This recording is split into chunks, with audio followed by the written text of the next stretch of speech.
Hello, welcome to Stephen Speak, Extra Speak, episode 42, and in celebration of that number 42, I'm going to be talking about the person for me that it relates mostly to, and to most of you as well, and that's Mr. Douglas Adams.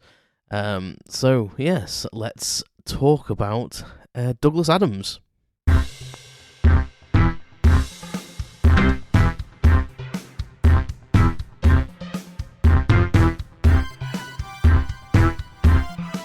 Welcome to Stephen Speak, Extra Speak.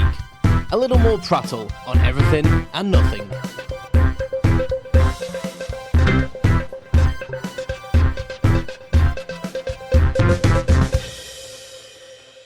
Hello, thank you very much for joining me today. I've just got to get this out of the way. The Eagles are at the Super Bowl this coming Sunday. I'm very, very, very excited, as you can imagine, being an Eagles fan. That's not what the episode's about, but I'm very excited. Douglas Adams. I must admit, don't know a great deal about Douglas Adams. So I actually went on Wikipedia and did a bit of a quick read. So obviously all these facts are taken from Wikipedia. So forgive me if they are incorrect. And, anything is incorrect tonight because I'm just taking it from read it. Obviously Wikipedia is updated by people, so it may not be 100% factual. However, I would think it would be, because I think Douglas Adams has much of a following that I think it would be something that his fandom would make sure is correct. So, who is Douglas Adams? Well, Douglas Adams was, unfortunately, passed away in 2001, aged 49, I believe.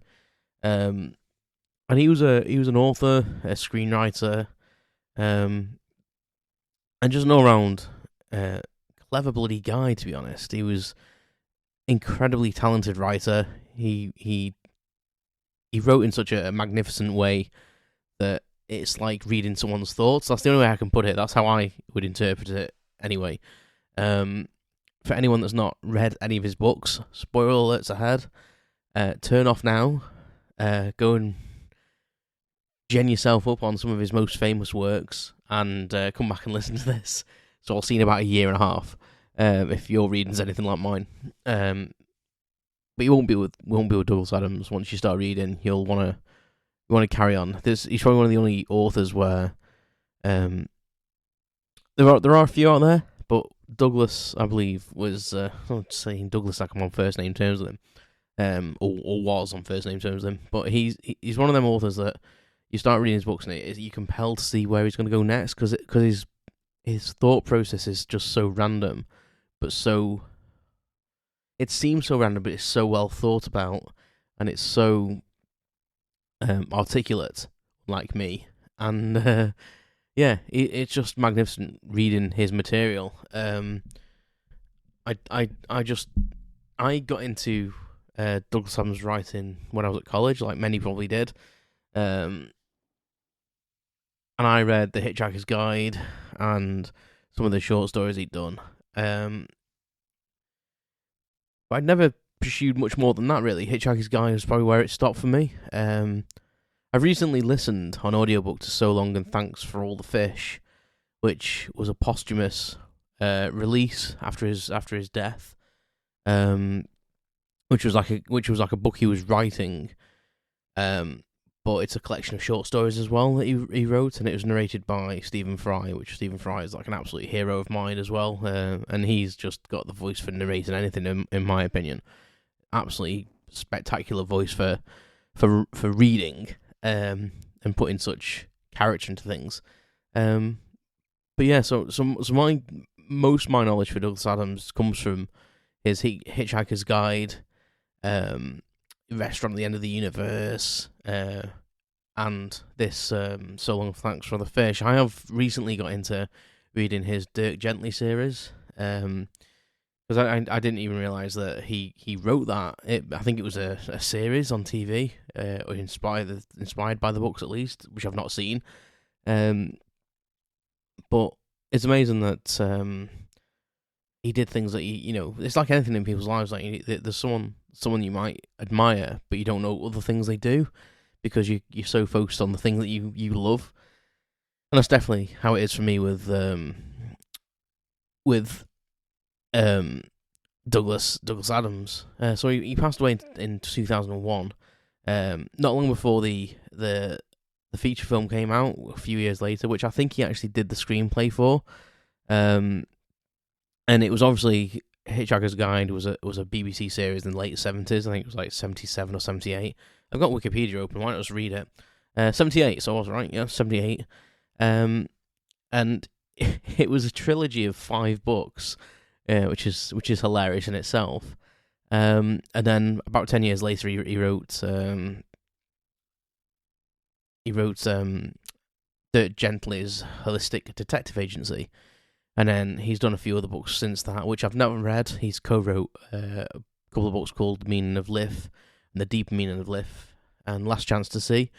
I didn't realise, though, having read Wikipedia, that he wrote a script for a sketch in the final episode of Monty Python's Flying Circus, and he actually starred in a few episodes just as like characters, and that he actually wrote 3 Doctor Who episodes after doing some stuff, I think, on the radio. So, he got quite a background of writing screenplays, etc. But I'm going to focus mostly on the meaning of life. Not the meaning of life. That's because I mentioned Monty Python. I'm going to focus mainly on Hitchhiker's Guide because that's mainly where my love comes from. And just going to read a couple of quotes from various books. Forgive me, I've realised I've left my reading glasses downstairs, so this may go disastrously wrong. But the way he writes, for me, as I've said, it's kind of like the way someone thinks, but it's like sarcastic and it's intelligent and it's double entendre and it's juxtaposition and it's hilarious and thought-provoking and throwaway at the same time. That's the only way I can say. It's just bloody brilliant. Yeah. I mean, one of the quotes, and this was from Mostly Harmless, nothing travels faster than the speed of light, with the possible exception of bad news, which obeys its own special laws. Like, what a quote is that? Like, it's just, the way his brain worked was just on another level, and when I read I've read The Hitchhiker's Guide probably like 3 or 4 times. When I read that book, it's just something I inspire to even come close to be able to write such material. Yeah, just spectacular. Like, the whole premise of Hitchhiker's Guide is that basically, from what I can recollect, I have recently watched the film, so my brain might be more focusing on the film rather than the books. It's been a while since I've read the books, and I've been thinking about buying them because I've not got a hard copy of them. I had them all in one omnibus edition, and I can't find it, and I think I lent it to someone and never got it back, which is very, very annoying. So, yeah, but the depth of his brain was amazing, and I really, really focused on them books. I read it all in one go, like start to finish. I can't remember what the thought process was just 30 seconds ago, so I've started a different train of thought. Yeah, I read them all in one, or pretty much all in one go, because I started reading it, and it grasped me that much that I just couldn't put it down. And I think I read the whole thing. It was quite a big book, in like a week or something, like maybe 2 weeks. So that's pretty good for me. I'm pretty slow. I'm not a slow reader, but I'm slow at retention, because I read I might read for a few days and then not read for months, and then read a few days and then not read for months, and then I'll read like a whole book in a week. Like, I'm very, very, very weird like that. But some of the quotes in that book, like some of the sentences in that book, are just hilarious. Like one of my favorite ones is about dolphins, and I'll read it to you. And I'm not gonna try and do it as justice, but if you buy the audiobooks at all, Stephen Fry does the audiobook, and he also does the Stamina Doubt, so you definitely have to, you're going to listen to it. I would say read it yourself, and then also get the audiobook and listen to it as audiobook, because it's bloody fantastic. Okay, so the quote is, for instance, On planet Earth, man had always assumed that he was more intelligent than dolphins because he had achieved so much. The wheel, New York, wars, and so on. Whilst all the dolphins had ever done was muck around in the water having a good time. But conversely, the dolphins had always believed that they were far more intelligent than man for precisely the same reasons. Like, what a quote is that? Yeah, he was just a very clever man, wasn't he? Basically, and I just love them little quips. One of the best features of Hitchhiker's Guide book as well, and I can't remember what part it was from. But it's basically when they're using the is it the Infinity Dive, the Impossibility Drive? It's the Impossibility Drive, isn't it? And basically, every time they leap and they don't know where they're going to end up, basically, and it's very, very the improbable. I can't think what it's called. The Improbable Drive. I can't. You'll know. But basically, there's a bit where a whale appears out of nowhere, and he's like narrating, like, because he doesn't know what he is, and he's just appeared out of nowhere, and he's like, "Oh, what am I? What's this thing I'm feeling?" But he's falling to his death, basically, and it's sad because whales died, but it's just the most hilarious thing because he's coming up with names for things. What's this feeling I'm feeling?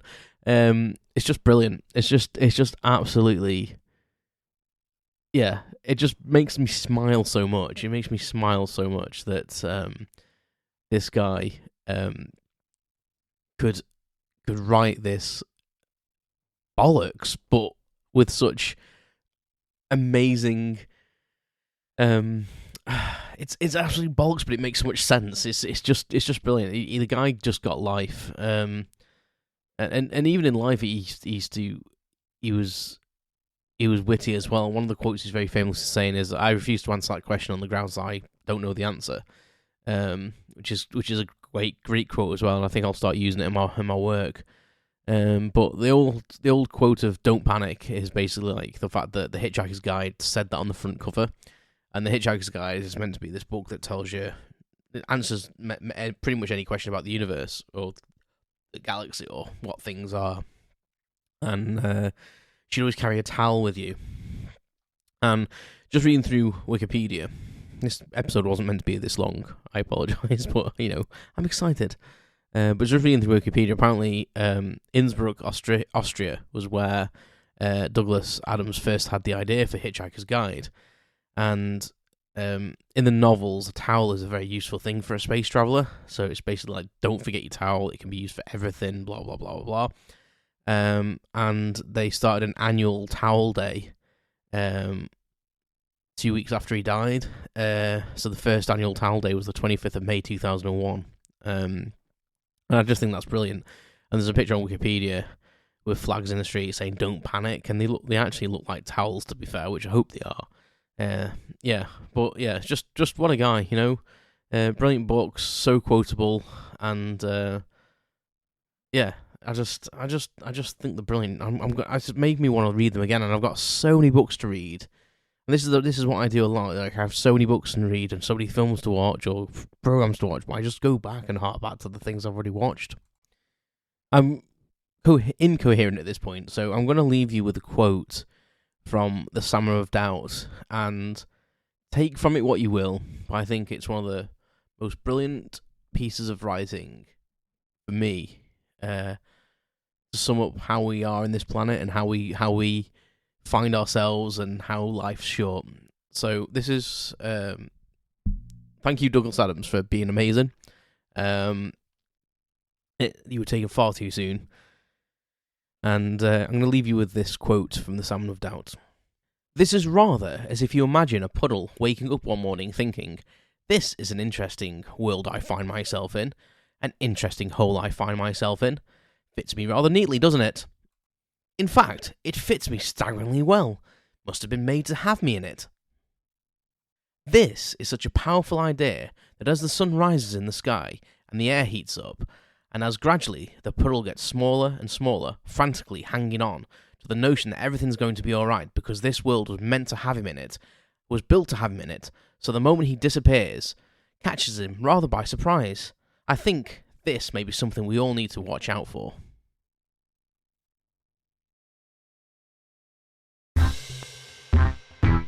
You've been listening to Stephen Speak Extra Speak. Thanks for listening to my unscripted prattle on everything and nothing.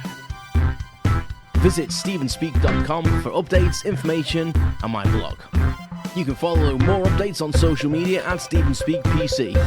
Thanks very much, and I'll speak to you soon.